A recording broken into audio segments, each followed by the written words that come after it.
Good afternoon. My name is Jennifer Collins, and today I'm going to be talking to you about the myth of learning styles.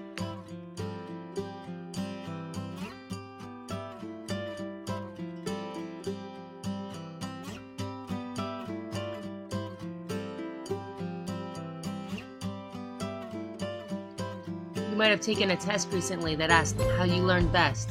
Some of the more popular learning styles that are talked about are the visual, oral, kinesthetic, and verbal learning styles. People who learn by seeing, by speaking, by hearing, or by doing.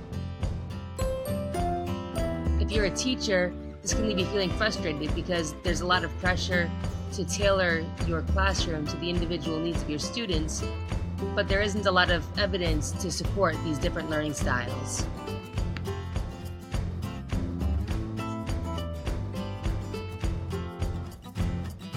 Three strong arguments against the multiple intelligences argument are that there are too many variations to count, there's little evidence supporting multiple intelligences, and there is a massive financial incentive to sell these different learning systems.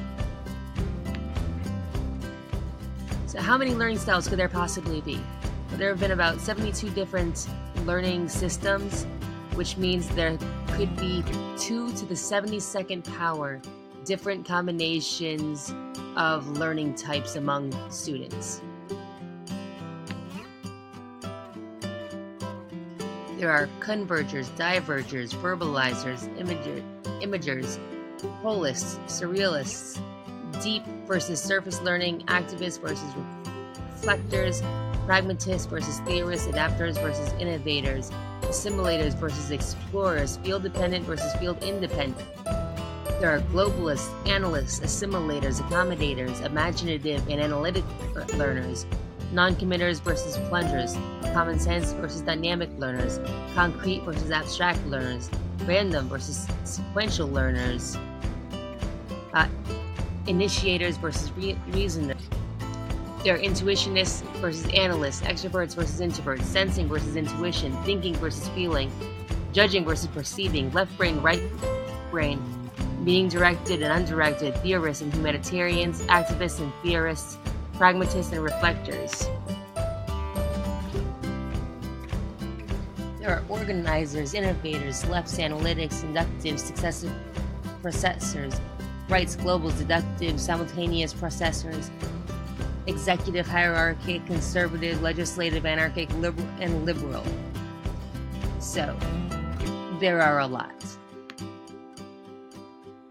And even the evidence that is shown in support of one study that's often put out promoting multiple learning styles actually only showed 112 out of 326 students being successful when using their matched learning style. That's about 35%.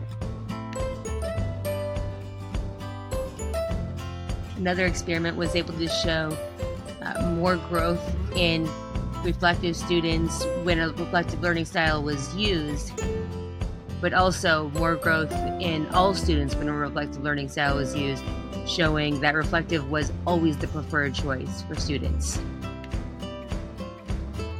It's also worth noting that there is a lot of money in these. When I researched programs that could be purchased to teach students with multiple intelligences, I found books for $295, $104, $160. That is a lot of incentive to continue to promote multiple intelligences.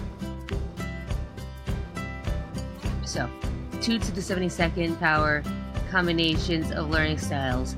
Not a lot of evidence to support accommodating these learning styles, and enough money involved in the industry to make its supporters seem suspicious. Based on those points, I think it's safe to say that multiple intelligences could go.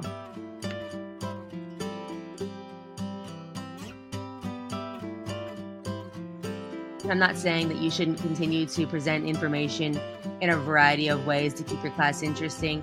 Show a video, read a book, do some hands-on. I hope you enjoy your newfound freedom from catering to different